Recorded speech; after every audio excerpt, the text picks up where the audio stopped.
time warp. Oh, there it is, 7 o'clock. Okay, some brief remarks from me. I'm on the board of the Bitterroot Climate Action Group, and I'm a friend of Kent's.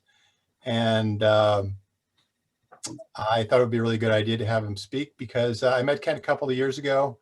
Actually, maybe a few years now. His wife was helping us out with some of our business classes at Ravalli County Economic Development Authority, where I work, and got a chance to meet Kent. He told me about his amazing project, and subsequently Kent and I shared some lunches together, and he's one of the more interesting people you can ever talk to, so they were certainly enjoyable, and among a range of topics, including this project you're going to hear about today. I kind of fell out of touch with him because of COVID. We couldn't have lunch anymore, and I'm not sure exactly how I came to talk to him again, but heard that the factory in Pomona had opened. And I thought, well, I better get on this and start telling people about this because this thing is heading down the tracks. And I don't want us in Montana to miss it because I think it's a really worthwhile project. And so without any further ado, I'll just say that in the chat window, there's some instructions that tell you to go to your view option up there in the right-hand corner and click on that and make sure that you are on speaker view because Kent is going to, that'll work better for Kent's presentation. Peter, did you have anything you wanted to add to all that? Nope. Welcome, everybody. This is presented by Bitterroot Climate Change Action Group, and our website is bitterrootcag.org. Go check it out if you haven't been there. Good to have you with us. So with that, we'll turn it over to Kent. You can unmute. Thanks and good evening. So this is going to be a little different in terms of a Zoom meeting. What I've done is I've actually put the presentations together. There's actually 3 separate and distinct presentations with some animations and some video stuff in between. You're going to see everything from kind of an overview to some pretty in-depth classes on the technology, and yeah, we'll get into physics just a tiny little bit and then jump back out. And then we're also going to talk a little bit about the business model and how that works, which is a little bit different, and then we'll jump back out, and then we'll have closing remarks by someone Chris Holden of California and the mayor of Claremont to give you kind of a view of the elected officials on both ends of it. Also joining us tonight is Devin Hartman. He is the executive director of CHIRP. They are you're going to hear about CHIRP a lot in this. They are the first community nonprofit to open one of these factories, and they also are replicating them. So he can answer questions about exactly involved in putting one of these factories up, how long, how much money, what's the process like, all that stuff. So without too much ado, I'm going to be here in 2 ways. So I'm going to go ahead and start the presentation, but I'm also live on your chat.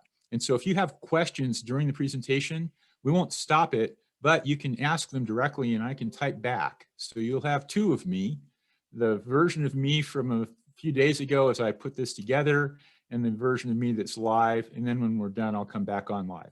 Okay? Everybody ready? Here we go.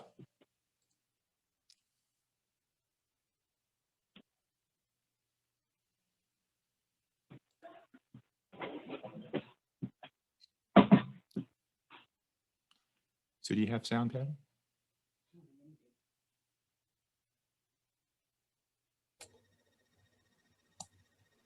Not sure we're getting sound here yet, Kent.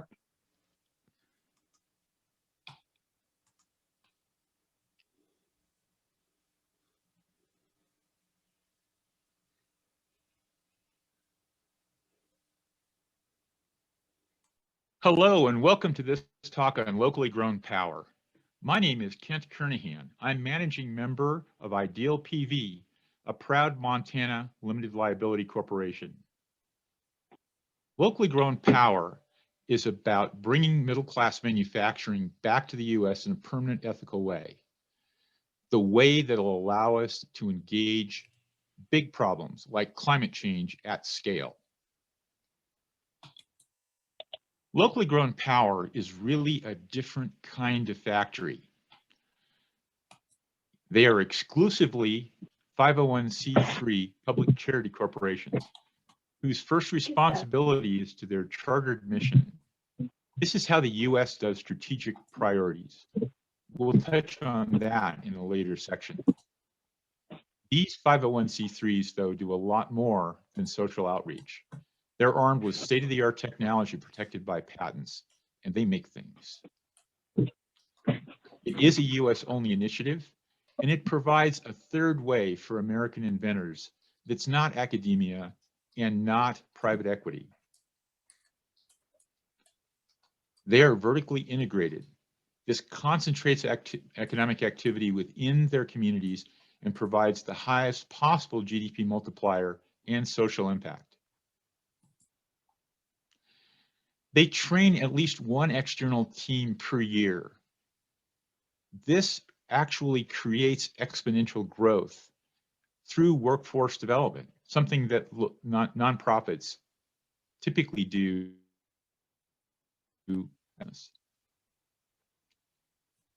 They practice mutual aid, which makes the network resilient and self-healing. This idea is actually based on the idea of mutual aid in wildland firefighting networks. They produce identical products. This supports mutual aid and sharing best practices within the network. And they are subject to enforceable quality and behavioral standards, including ethical treatment. They are active socially, politically, and within standards bodies. All right, so let's get on with looking at how we use this locally grown power tool to attack climate change at scale. These slides were provided by CHIRP, a 501c3 public charity. CHIRP is the proud owner of the first nonprofit solar module assembly factory in the world. And it is the only 100% US-owned solar factory in the United States. Not left in the United States. There were none when this factory was built during the pandemic last year. And now there's one, this one in Pomona, California. This locally grown power factory has audacious goals to stop global warming, to bring back middle-class jobs, to stimulate the local economy, and halt environmental injustice, all layered on top of the locally grown power model. Each of these factories may only occupy about 10,000 square feet, but they have an outsized impact on the economy. Over 26,000 metric tons of CO2 eliminated each year. Over 700 direct and indirect jobs. The direct ones, 200 in the factory and the installer cores nearby.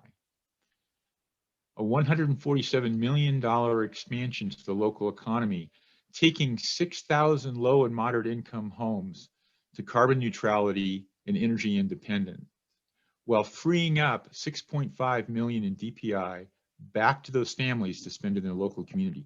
Money that's going out of town right now to be burned for each day's electricity. We're in serious talks that might yield potentially one of these locally grown power factories per congressional district across the United States. If this happens, there'll be seed funding available to start these factories throughout the United States, including our single Montana seat. With that program in place, huge impacts. 11 million metric tons, 331,000 jobs, over almost 64 billion in GDP expansion nationwide, and 2.6 million homes to carbon neutrality and energy independence, with 2.8 billion disposable personal income returned to those families to spend within their local communities. For more information on locally grown power, and this factory in particular, scan the QR code or remember locally grown power and type it in. All right, let's talk about idealPV and its origins within the Bitterroot Valley. Located in the heart of the Bitterroot Valley is a place as remarkable as life itself. This is a place where one can create almost anything, where the only limitation is your imagination. This stuff here that you guys have will allow someone who is curious and has all these little ideas in their imagination to really do something with that. There are 3D printers, a laser engraver, CNC milling machine, computer programming and robotics, not to mention tons of professional-grade computer software. They may not be affordable to own, but available for use at the Fab Lab whenever the doors are open. Introductory classes run through the Bitterroot Community College every semester. Montana's Bitterroot Valley is a big, big place. Tall mountains, beautiful river, lots of trees. The communities here are very small and tight-knit.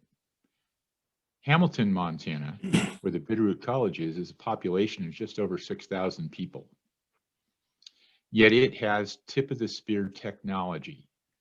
The Fab Lab is a nationwide program run out of MIT. Yeah, that one, the one in Massachusetts. The computer-aided design expert assigned to help us with our program, he's also a local hero of mine. He's a volunteer firefighter, and when he's not working on teaching students how to use the computer design tools and machines, he designs prosthetic hands for kids all over the country. Really, you don't have to go far to find that spirit. One day, the electrician who was helping me on my home in Corvallis, Montana, population 1,000, had to leave suddenly. Came back later and reported that he was involved in the rescue of a horrible crash out on the local highway. It turned out Dylan Day, who is also a volunteer firefighter, had just rescued my sister-in-law. What was the little project that John Springer helped us with? It's this, the mold for the first idealPV solar panel. Right there in the lower left-hand corner, we see the very first mold fabricated at the Fab Lab being installed in the Fab Lab's newest piece of equipment, a vacuum former made possible through the generosity of the Ryan Foundation. Just 2 weeks after finding out about the idealPV program to do locally grown power here in Montana, they stepped up. And that's Patty, my lovely wife, installing it. In the next slide, we see the very first idealPV junction box coming off of that vacuum former. Victoria Clark put together an excellent team. It wrapped around every need that idealPV had to execute this design. From the Ryan Foundation, which provided material and logistical support, to the expertise of John Springer and his team on computer-aided design machine, even the industrial arts department of the local high school got involved. All of that to produce this, the junction box that houses the state-of-the-art brains, in fact, now called the Brilliant PV module, of the idealPV technology. And there on the back, well, that's our way of planting the flag. This is the Bitterroot flower, symbol of our valley and the Bitterroot College. And it represents the first time in a long time that Montana has exported energy to California, both the electrical kind and the intellectual kind. Let me introduce Devin Hartman, Executive Director of CHIRP, to explain the technology. Hotspotting is what happens when strong cells overpower weaker cells, resulting in that cell overheating. You can have a weak solar cell from something as simple as a leaf shadow or a bird dropping. The stronger cells send a reverse flow through the weaker one, and the weaker cell dissipates heat, a lot of heat. In a conventional solar array, cells can heat up to temperatures in excess of 400 degrees Fahrenheit. This is a hotspot shown with an infrared camera. Unfortunately, we don't walk around with those things. So whether it's a hot electric stovetop or a hot cell way up on a rooftop somewhere, we don't notice it until we put our hand on it, and then it's a little too late. This puts enormous strain on the inside of a solar panel.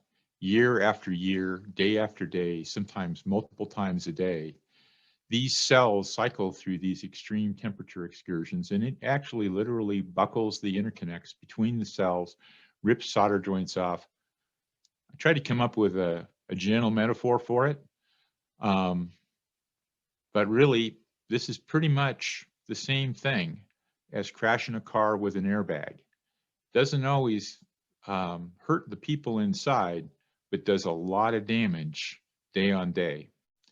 So to kind of bring this home, I decided we should crash a couple of cars.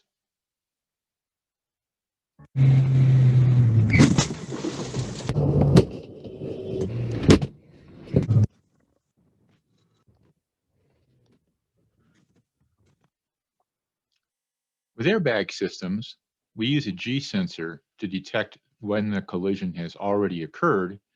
And while it's still in progress, we fire a powerful charge into an airbag aimed at your chest to try to save your life.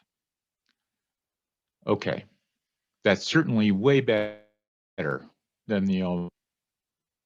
But more modern cars use a combination of radar and optics to prevent the collision from happening in the first place. It's called forward collision avoidance. You can probably see where we're going in the discussion of idealPV technology. The feature uses a forward-looking camera or radar. When in forward gear, this sensor looks directly ahead to monitor vehicles you are following.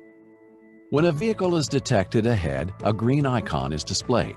If the system detects that you are seconds away from a possible front-end collision with the vehicle you are following, it sends an alert.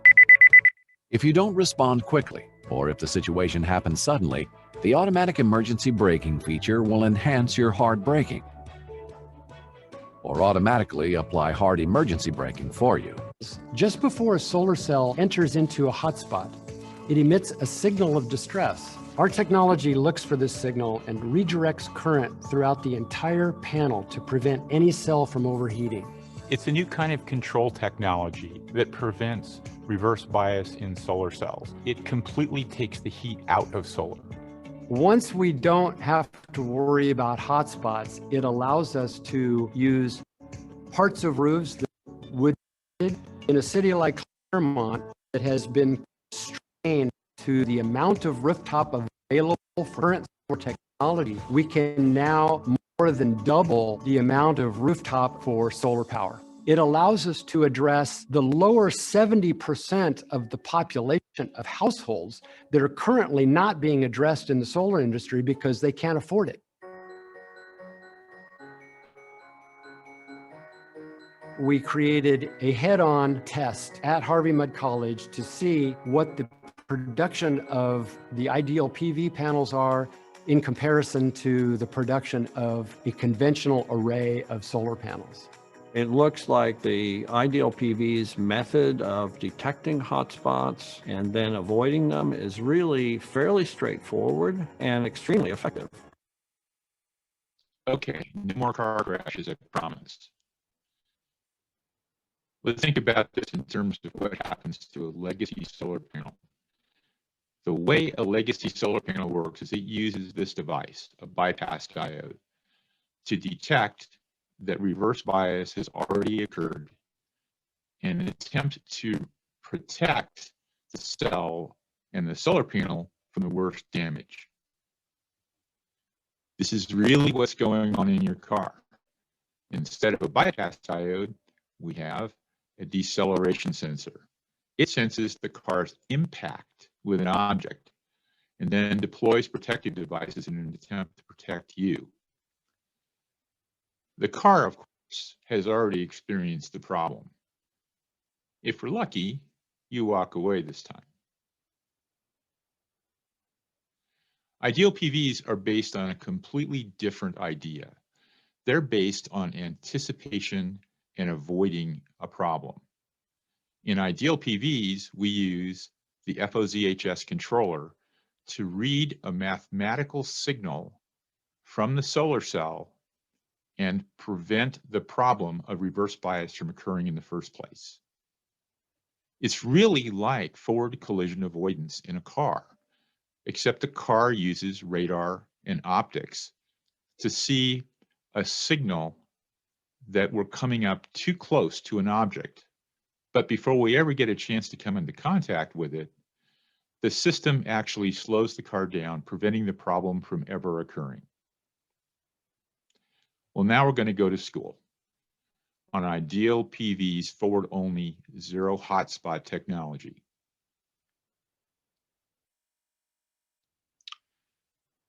So before we get into how FOZH works, let's look at how a solar cell works.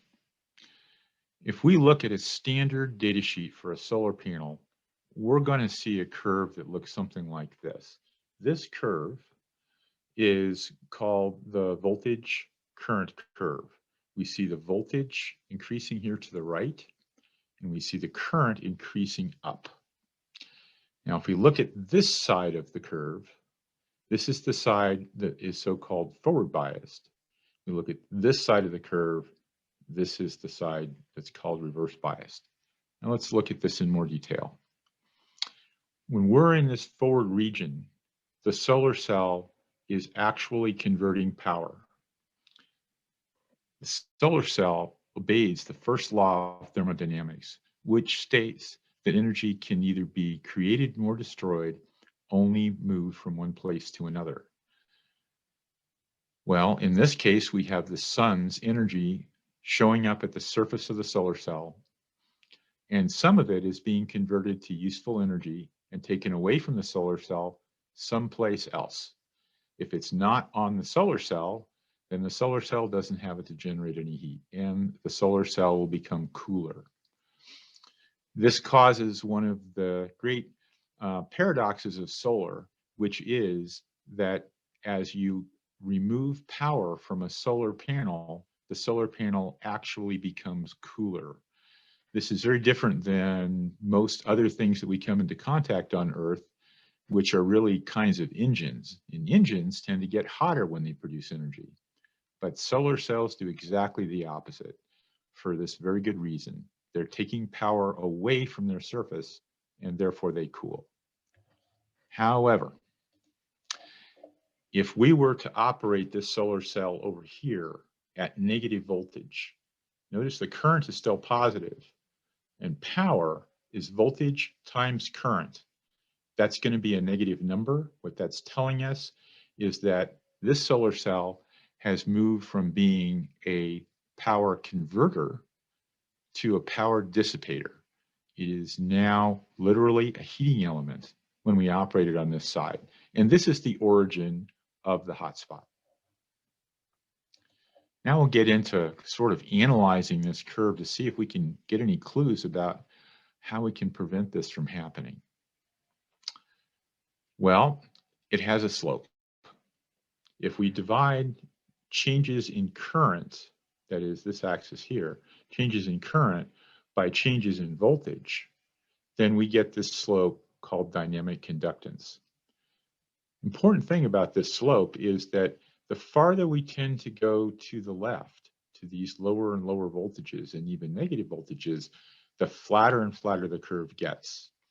This is because Einstein's law of the photoelectric effect states that when we get to these very low voltages, we're kind of freeing up every electron, every photoelectron that can be generated by a photon. There's no more photons available, and we're getting all the electrons we can get, so the current can't change anymore.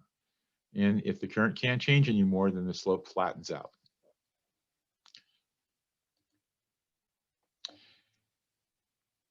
If we move the voltage to a high voltage over at this point, well, then the slope is going to be almost vertical. Why is that? Well, because very small changes in voltage cause very, very big changes in current. So we have a slope that becomes almost infinitely sharp, almost straight up and down, to one that becomes almost exactly flat. has a slope of almost 0. This is going to turn out to be pretty handy. Now remember, when we look at this graph, we're actually able to read from whatever voltage that we're applying for this given light, in this case 0.6 of a volt, and read across to the current. That's going to tell us what the power is. Normally, when you look at a data sheet for a solar panel, this is kind of the only thing that you're looking for. But in fact, these curves tell us a lot more. Well, that was just one solar cell. What does this look like when it's in a solar panel? Well, if everything is clean and matched, it's pretty normal. They all kind of move as one. We can look at the power of each one of them and run across, add up the voltages, look at the current, which is the same through every cell, and figure out what the power is. Pretty straightforward. Now I'm going to call your attention to this cell right here. This cell is about to have a really bad day.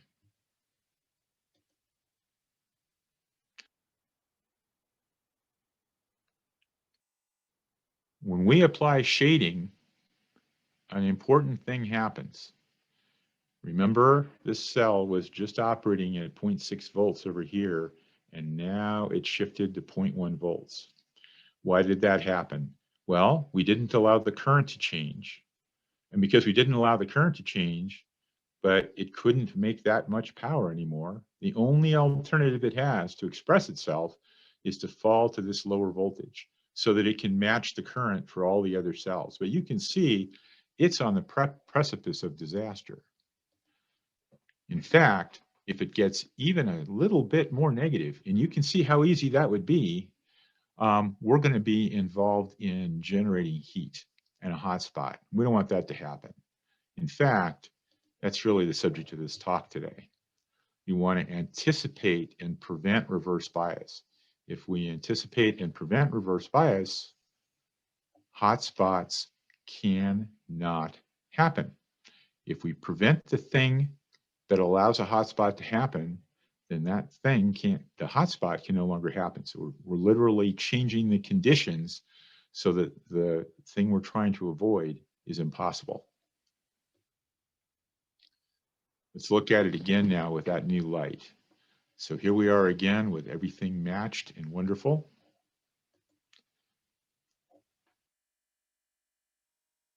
Now we partially shade it.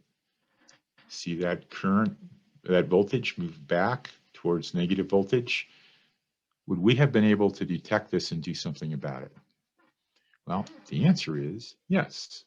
Let's see how we do that. First, let's look at how far it went.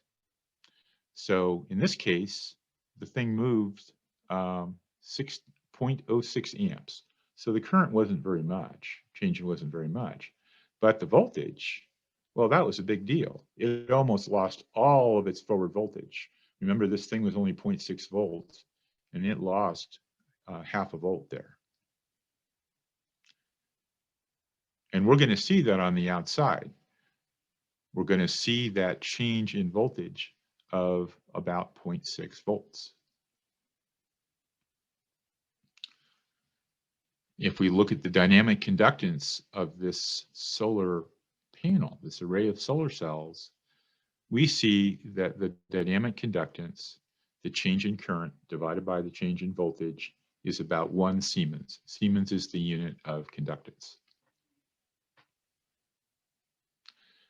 If we could look inside the solar panel, we could do the same math on each individual solar cell. So this solar cell, well, it only changed what, that 0.6 amps, and it changed only 0.05 volts.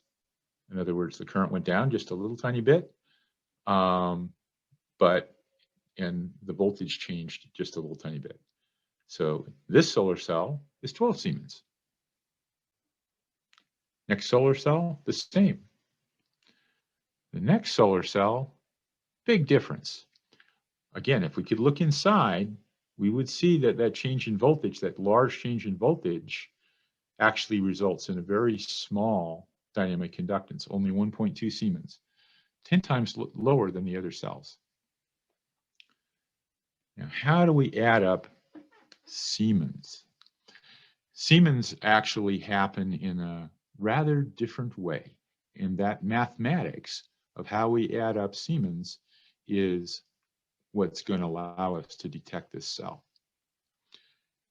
The way it works is you have to take 1 over each one. So 1 over the first cell, so that's that 12 Siemens there, plus 1 over the second cell, plus 1 over the third cell. And then we have to take the reciprocal of that whole thing to come up with that 1 Siemens of conductance, which is the same number that we just got when we did this math before. So if we looked at the entire panel, we only had those 2 wires available and looked at the entire panel, we could see the same dynamic conductance as if we could see inside. But we know something on the inside that you don't know on the outside. We know on the inside which cell it was. On the outside, would we have been able to tell that that happened to one of the cells? And the answer is yes. Remember I said this weak is sending a warning? Its warning is that dynamic conductance, and that dynamic conductance is dominating this number. The number for the entire solar panel will always be less than the weakest cell. We have this idea of a law of FOZHS. The dynamic conductance of a cell array is always less than the weakest cell. That means that no matter how many cells we have, when one of them is partially shaded, mathematically, it jumps to the outside if we're looking at dynamic conductance and announces itself loud and clear, protect me.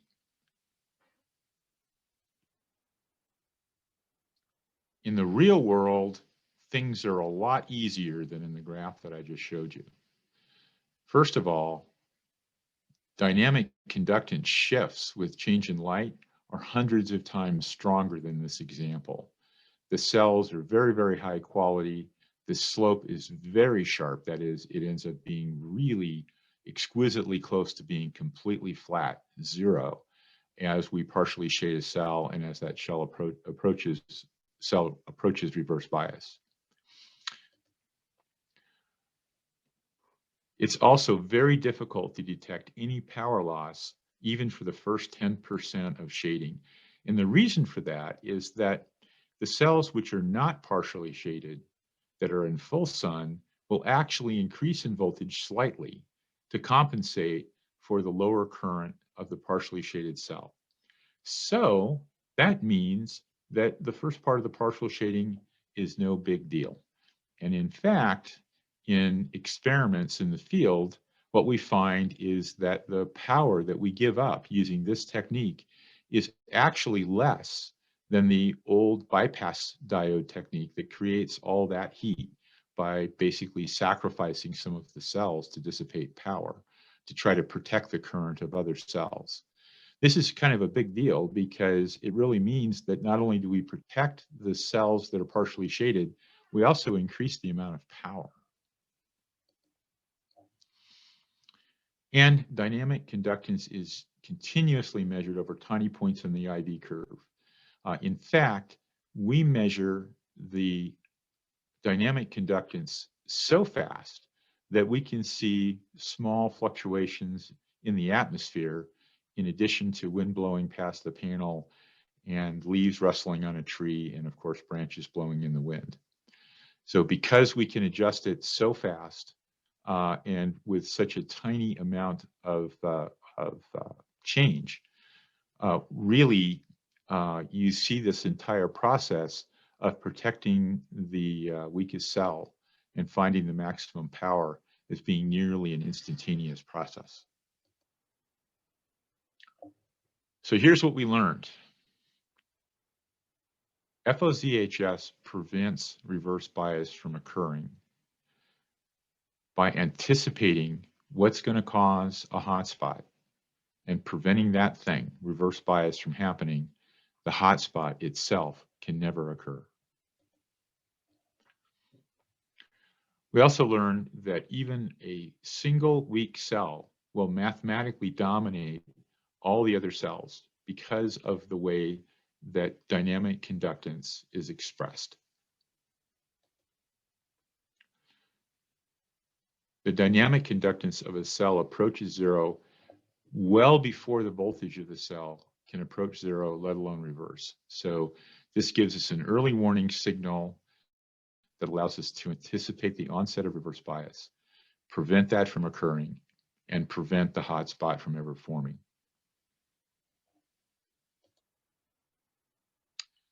So what we really learned about FOZHS? If we listen to the cells, we can anticipate danger and keep the cells cool. This is the world's first nonprofit solar module factory and the only 100% US-owned factory in America. Welcome to our factory. I'm Ronald Crisp, Senior Design Engineer with the Community Home Energy Retrofit Project, and we built, own, and operate this first in the nation member of the locally grown power network of community factories. Our nonprofit has audacious missions: economic stimulus, carbon mitigation, job creation, and environmental justice. And we rock the state-of-the-art armament on those missions because idealPV only licenses its tech to US nonprofits. We use a laser cutter to custom cut the cells of this shape.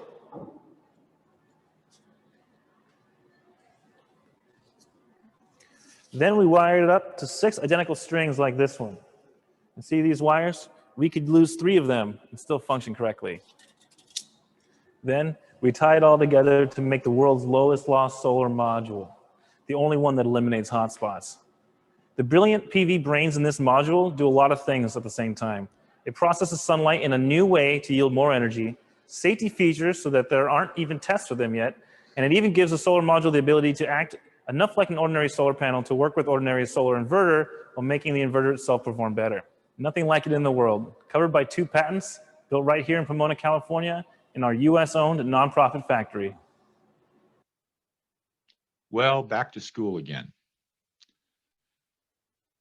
Even the most advanced solar panel in the world isn't going to make a dent in carbon or create any jobs unless it can get out into real homes and businesses and make a real difference.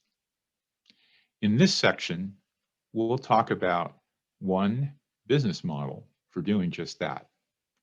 In this case, the nonprofit locally grown power coupled to a for-profit third-party owner. Fair question at this point. Why do we need a model? idealPV's license lets a factory do whatever it wants with its module. Could sell, give, keep them, whatever. So maybe you could just do something simple like we sell them to high-income people and give them to low-income people. What's wrong with that? Simple, right? And it's never that simple. The key element here is that your installer would have to be a really good friend of your nonprofit. And if they're not, if they're in it for the money, they're going to demand some stuff. They're going to demand you have a robust balance sheet with plenty of cash to service warranties. They're going to want 5+ years of field experience, at least a 25-year warranty, and you're going to end up buying reinsurance to offer a warranty like that. They're going to want a better price than China because they need margin to operate. And they're going to want financing from you with good terms. They may not install it in your area, which is going to make it really painful to build the field service organization that's going to be able to back them up. And it goes on and on. And after you do all that stuff, then they'll look at your technical features. It's just the way it is. American solar right now is a commodity business where solar panels are an interchangeable wholesale good. What if we reframe this? The product is the electricity. Then we keep the modules. We need a way to get the taxes out of it. So what if we lease them back to ourselves? Let's go down this road for a bit. Let's kick this off by looking at existing structures that do something like what we want to do and what infrastructure is in the tax code today. The standard entities in a standard solar lease are a manufacturer, a leasing company, and a customer. In this case, Trina Solar, Solar City, which is now owned by Tesla, and a customer like Walmart. The leasing company contains two pieces, installation group and an operations group. The installation group buys the solar panels and creates an installed solar generating station. And then it sells it to the operations group, which was in fact part of the same leasing company. And in that process establishes a tax basis. That tax basis then gets used to monetize all of these different offsets, rebates, tax credits, depreciation, etc. What's left of the net cost of the system is then used as a basis to lease the system back to the customer to recover those residual costs, the taxes paid on profits, and income for the shareholders. So that's solar leasing in a nutshell. All right, let's break this thing down. Locally grown power factory acquires raw materials, cells, frames, glass. Then it fabricates ideal PV modules, and then, separate step, installs a solar generating station. That solar generating station is then sold to a third party at fair market value. Fair market value is determined either as the discounted net present value of future electricity production or cost plus margin. And remember, there's two steps to that margin: manufacturing the ideal PV modules and then doing the solar installation, or mark to market. Once you've got an established tax basis, then you can monetize rebates, tax credits, depreciation incentives, just like in the solar leasing we just talked about. The TPO turns around and leases the system back to the LGP factory. At this point, that lease at least covers the cost, taxes, and profits net of offsets. That is, profits to the investors in the TPO. The locally grown power factory operates the system for its clients under a limited right to use. Important point here, this thing never leaves the ownership of the TPO or the locally grown power factory. In fact, once the TPO has exhausted depreciation or whatever portion of depreciation is necessary for its financial goals, the system can then be donated back to the locally grown power factory for a tax deduction that is, allows them to monetize any residual value. Let's look at this thing from a P&L point of view. On the income side, we have solar generating revenue back to the nonprofit. Since we have the solar generating station, we can sell electricity from it, power purchase agreement, and we can also collect participation fees from the client, or we could lease the equipment as a sublease to our clients. Then we basically have donations, material, and labor, volunteerism, that are offsets to our cost. On the expense side of the ledger, we have the equipment lease payment for that generating station back to the TPO. And we have our building operating expense, raw material expense, and salaries. From the TPO's point of view, its income line starts with tax deductions and incentives based on that tax basis, and the equipment lease payment that it's getting back from the nonprofit factory.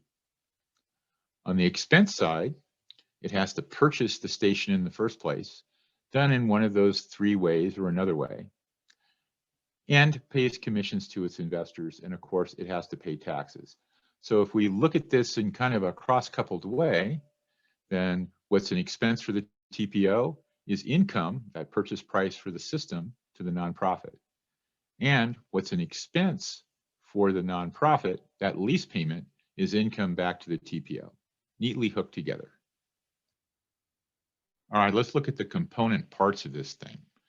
First, we'll look at it from a cost point of view. And a nonprofit can absolutely crush cost as a manufacturer. Of course, it can have the original standard cost, whatever it had to spend to buy equipment, to pay labor, etc. However, past that point, it's completely different than a C Corp. It doesn't have any shareholders to pay dividends to, doesn't have any capital expense, doesn't pay any taxes, of course, it's in the name. It has access to advanced technology that's only licensed to nonprofits, like FOZHS, and advanced panel architecture that allows for the production in a community setting. Then, of course, it can accept capital equipment donations, either in all or in part. It can accept component donations. Quick point, FOZHS technology allow many materials that would be defective in conventional panels to be used at full power in advanced idealPV solar modules. Then finally, we have volunteerism, a cornerstone of any nonprofit. Partnership with academia, that is, for example, the field trial that was donated by Harvey Mudd College. Philanthropy by individuals and foundations.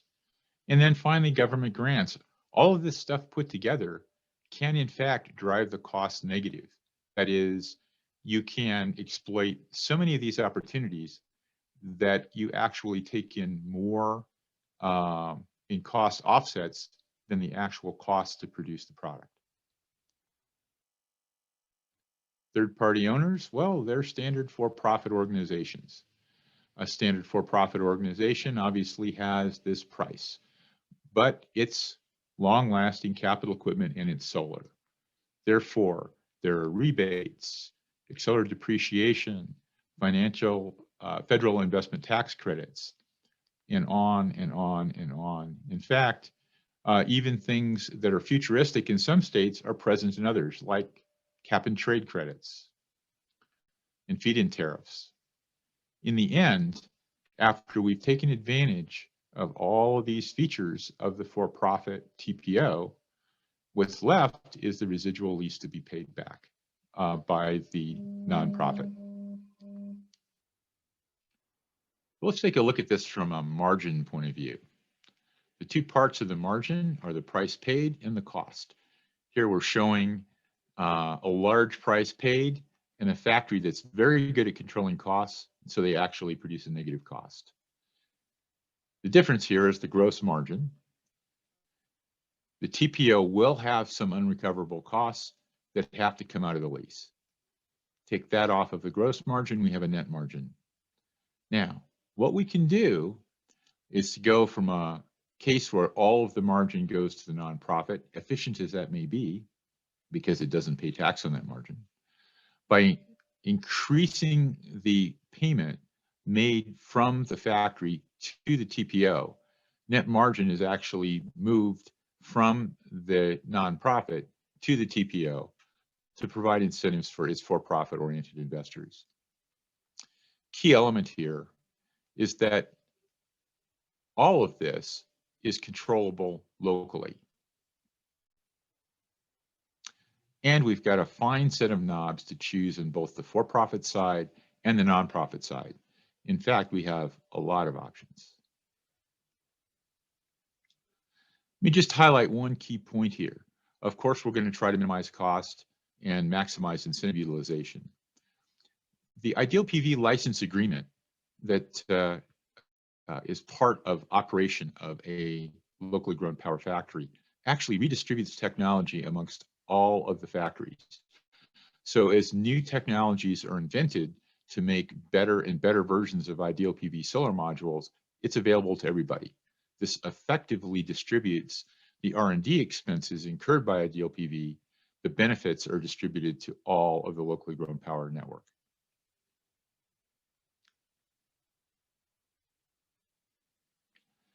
So really the question is, for your community, what's the optimal mix? Okay, third and final way I'm going to describe this financial model, and then we're done, I promise. The United States is a choice-based economy. Real power is the diversity of opinion and optimization on what to do as a nation. Of course, we do that through our government and our voting, but we also do that through our nonprofit sector. It's a diametrically opposed system to the command economies of some of our economic opponents. When I say choice, what we do in the nonprofit sector is to allow high net worth individuals and foundations and other structures to put money into their strategic priorities, tax-free. What does that really mean? That is really spending in the tax code. In other words, we are taking what would be an appropriation that would be decided through government fiat, and we're handing that to essentially the nonprofit sector, donors and foundations, to invest in their strategic priorities. And it's an important part of our economy. $2 trillion, 5% of America's GDP is allocated this way. In addition to being able to advance their priorities through redirecting their taxes, they can also redirect their time. And we can take equipment and material and repurpose it for productive use. A lot of the equipment that you'll see in the Pomona factory, in fact, was on its way out of the country, mostly to India in this case. And nonprofits are extremely efficient at creating large GDP multipliers because they have almost no economic leakage. Really, it goes into salaries that are paid to local employees and organizations and to service to the local community. Now, we also have a choice-based system for our private sector, but in this case, maybe a little more coercive. The idea is, please do the things we want you to do, and we'll give you a tax break. Don't, we'll charge you more taxes. So accelerated depreciation is one such case to encourage investment in large pieces of capital equipment. Well, there's a lot of that encouragement that goes on. The point is that we have two sets of incentives going on: the choice model for the nonprofits, and then the tax code or tax avoidance model for the for-profits. When you pair a for-profit with a nonprofit, the way we're doing here, it does allow for private capital that has a mission. If you're going to make some money one way or the other, why not making it doing something that's important? Maybe that's environmentalism, working against climate change. Maybe that is increasing employment. It also provides an outlet for certain kinds of public finance that can only be directed to for-profit organizations. So here we are at the end. We're blending not-for-profit and for-profit into a single business model. All of these advantages of both systems available to each organization. And the organizations are connected to each other through the finances paid by the TPO for the solar generating station produced by the nonprofit factory, and the lease payments paid for that solar generating station by the nonprofit factory to the third-party owner.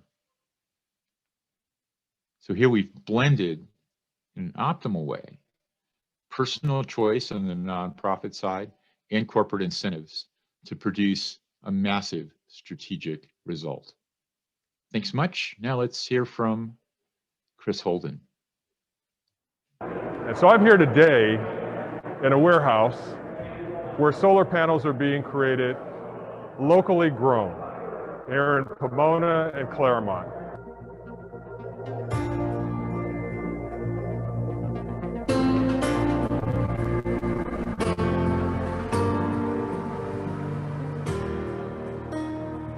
Climate change is real. We are seeing it manifest in amazing ways, whether it's wildfires that are now catastrophic wildfires in California, heat waves that are impacting western states at a magnitude that we've not seen before, and even in Texas, how snowstorms have just crippled the utility grid. This facility is going to produce solar panels, it's a job stimulator, it's an economy stimulator, and it's also so righteous in terms of what it's doing to address the issue of climate change and our future, and making sure that our planet is preserved for future generations. And the idea of creating jobs through also addressing our climate challenges is second to none. So as a seed in the ground, this project is going to multiply and manifest itself throughout the state of California and other small communities, but this wave is going to take its way across the entire United States. And we're looking forward to working in partnership, continued partnership with the state of California, but also the federal government to see locally grown power established throughout the United States. The concept to me of having a lot of micro factories as opposed to a behemoth factory overseas, I think it's creating an opportunity for us locally, for our workforce to be employed, gainfully employed in a industry that isn't harming the earth and isn't harming them. I'm just really proud and impressed and inspired. I submit to you that when we see that movement start to grow, and it will grow to touch all parts of the planet across the world, it started here first.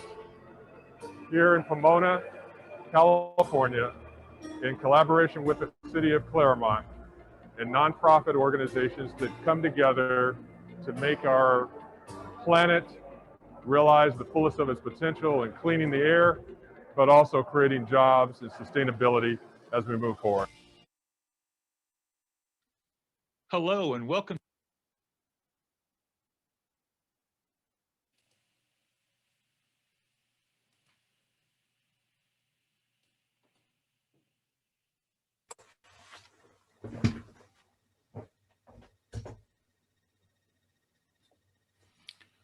Well, thank you guys for hanging in with all that material.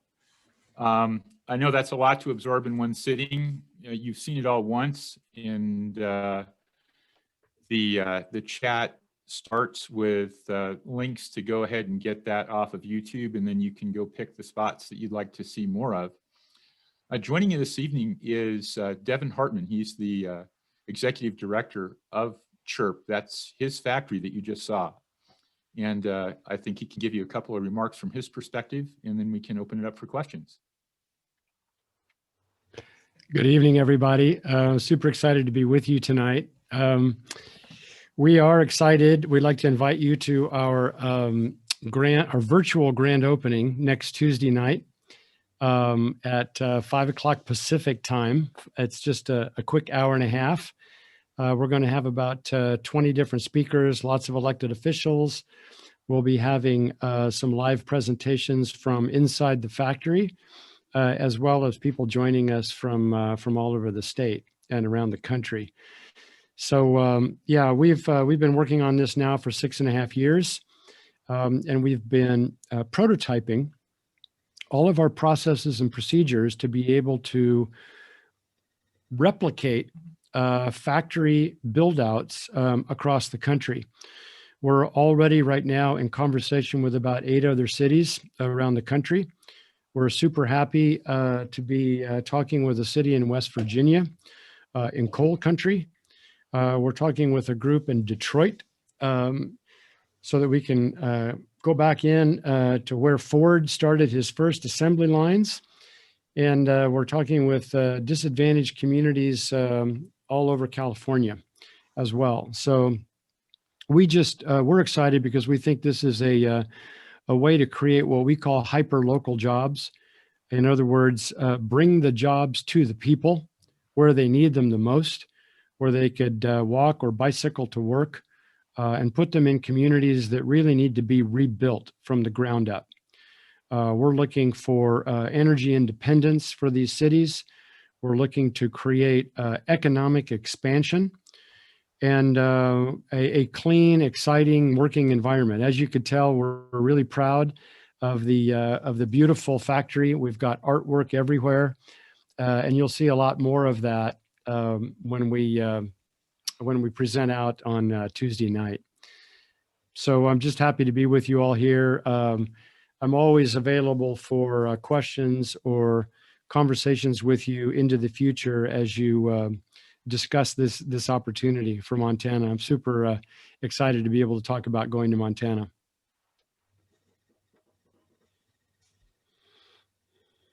Well, great. So you were very patient. It was a study in faces. I could see the people that were technology oriented come up and get close at certain points, and other folks get back, and then other people grab their glasses and look very carefully. I almost think I saw some green eye shades there for a second. It's a lot to absorb, but it really is a new way of reimagining a factory to put it in a nonprofit setting, and then reimagining a business model that really is about putting energy back in the hands of people and using this, radically simplified technology to do it. So as I said, a lot to absorb in one setting. I know a lot of you have never heard of this before tonight. You just got the graduate course in all of it. So if there's anything we can answer for you, we're here for you. Otherwise, I know it's been a late night and there's other people that want to talk too.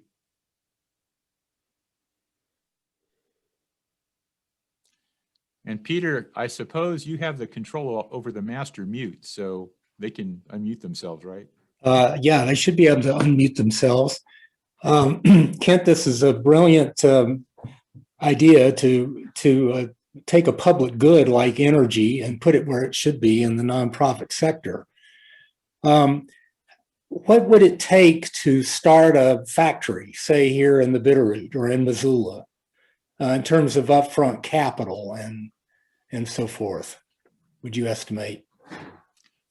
That's right in Devin's wheelhouse, because Chirp Solar Works makes factories. Peter, we on our website, just for reference, which is chirplgp.org, CHERPLGP.org. And Kent maybe could put that in the chat, but you guys could go there, and we have a whole section on how to start a factory. We've got a handbook there, a several page handbook on how you start. But essentially what we're doing is people are contacting us from around the country, and we help them form what we're calling core energy groups, a group of people like yourselves who are interested in the idea but don't know anything about it yet. And so we help you form a group of interested professionals and business leaders and other leadership from around your area, and then train you in some of the technology and some of the mechanics of how to put this together. It's really relatively simple. We have a whole onboarding procedure about how to step you through kind of an educational process. But essentially, it would be good to get some an energy expert, maybe get a nonprofit development expert, get a couple business people, a couple finance people, some people who, if they had manufacturing experience, that would be wonderful. In my case, I ran an architecture and construction company for 35 years.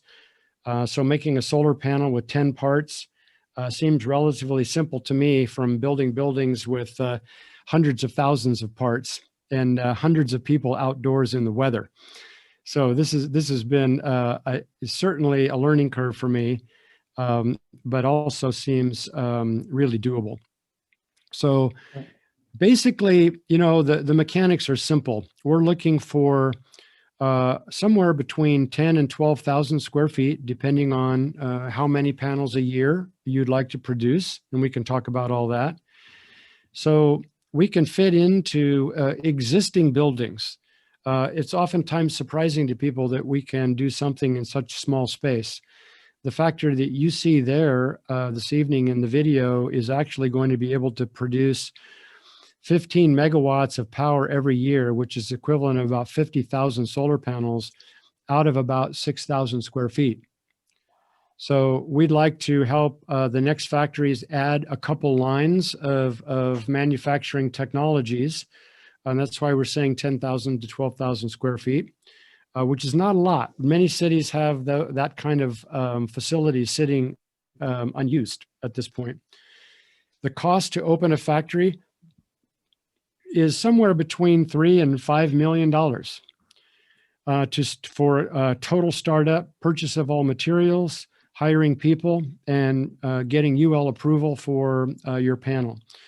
That also includes all the development fees and licensing fees required to deploy the FOZHS technology that you saw today.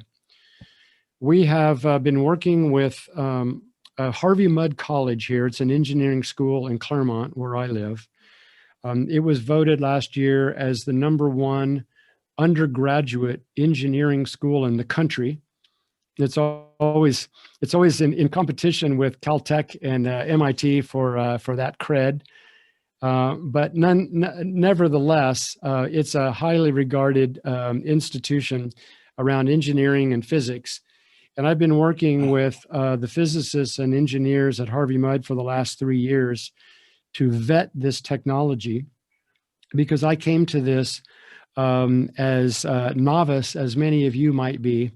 And it's taken me several years to get up to speed on this, but a paper has just been published out of Harvey Mudd by the physics professor running the field tests, where you saw some pictures of our panels up against some highly rated Japanese commercial panels. And the results were stunning. And the results were exactly as claimed by Kent in his patent. This will be a new sea change in solar panel technology, which will increase efficiency, and it's decreasing costs and bringing it within the realm of local manufacturing capabilities, which is the most exciting.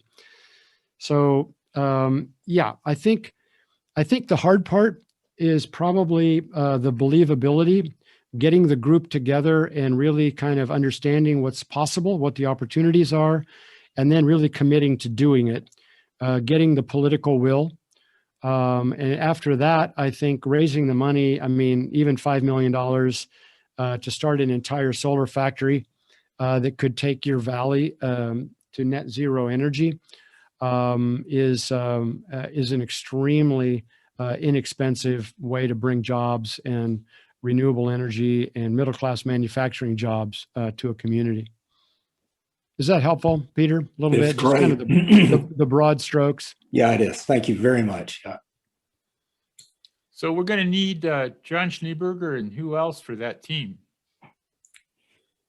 I put in the chat, if anybody is interested in talking more about this, please put in your name and email address and phone number in there, and then we'll get a hold of you. And Devin has graciously agreed to have a meeting with us, and we can look over the toolkit or the how-to manual and see about what it would look like doing it here in Montana. It could be here in the Bitterroot Valley, perhaps on one of the reservations, which could take advantage of some more incentives for doing economic development on Indian reservations. Yep. So, you know, there's a lot of different opportunities there. I agree. We stand ready to support you all. Great. And it's not a bad thought that Montana could be a major energy exporter again this way. Also, Devin's already allocated all of his production, I think, out for the next 1.5 years. So we have to make a factory here, otherwise I can't get any. Where's it all going to, Devin? To the picture.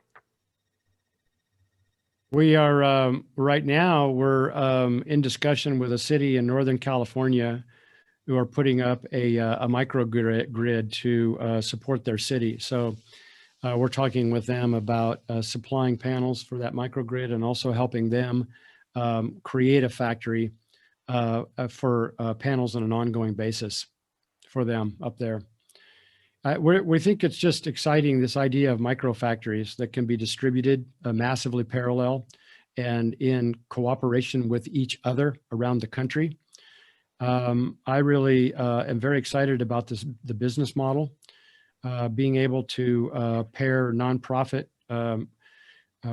organization with cutting edge technology is a very rare thing, because it usually gets bought up by venture capital and then monetized in multinational corporations and globalization. And it never really, the results of that never seem to really trickle down into our communities. And so what we really need to do is create the opportunity at the hyper local level. And so now, solar panels are considered to be a distributed energy resource, but now we can see an actual solar panel factory as being the distributed energy resource. So I'm going to leap in and share a thought that I'm sure will be hard to digest. Tell him it's so hard to hear you. Could you get a little closer? Yeah, is this better? Oh, yes, much. Thank you. I'm going to share. And by the way, I like you. Good comments during the meeting. Thank you. I like you. I'm grateful to everyone who's here. I know we're all on the same side, and I know what I'm sharing is difficult to hear. But all my research has led me to believe that green energy is basically a myth. Yes, I know that's a huge statement to make. I urge everyone here to please consider. There's a video and a book called Bright Green Lies. It's a great source for the material that I'm speaking about. That's what I wanted to share. Thanks. Okay. Well, someday, I'm not sure where you are, but we need to get it. We need to get a cup of coffee. Where are you? I'm in Missoula. Oh, excellent. I'm just down in Corvallis.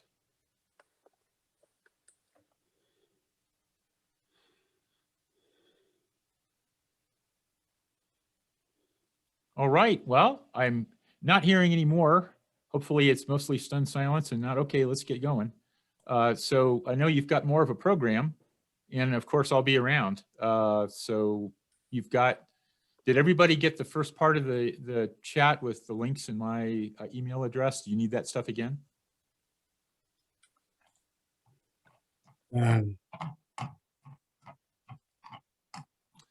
Let's do that one more time. And what you can do is you can save the chat if you don't know how to do that. It's over in the 3 little dots on the side. And so you can keep track of this rollicking conversation that we just had. So there's all the links again. And so if you just go over to the 3 little dots where right next to where it says everyone, then you can just say save chat and it'll make a file out of it. And then you can parse through it afterwards. So thank you so much for all your time this evening. And let me yield back the floor to our master of ceremonies, who I think is Peter, but I'm not sure. Well, Kent, thank you very much, and Devin, for being here tonight and showing us your revolutionary ideas and very creative work. It's just fascinating. Some of it was above my pay grade, but I certainly am inspired by what you're doing and see the potential of it. There really isn't more of the program. You guys were it. And want to thank everybody for being here tonight. And BCAG has another webinar coming up next month on the health impacts of climate change. So watch for that in our publications. John, do you have anything else before we sign off? No. Once again, thanks a lot, Ken. And if anyone's interested, please put some information in the chat, or you can get a hold of me or BCAG, and we'll see about getting together a group of people who want to know more about this. Very good. Okay, thanks everybody. Good to be with you. Thank you.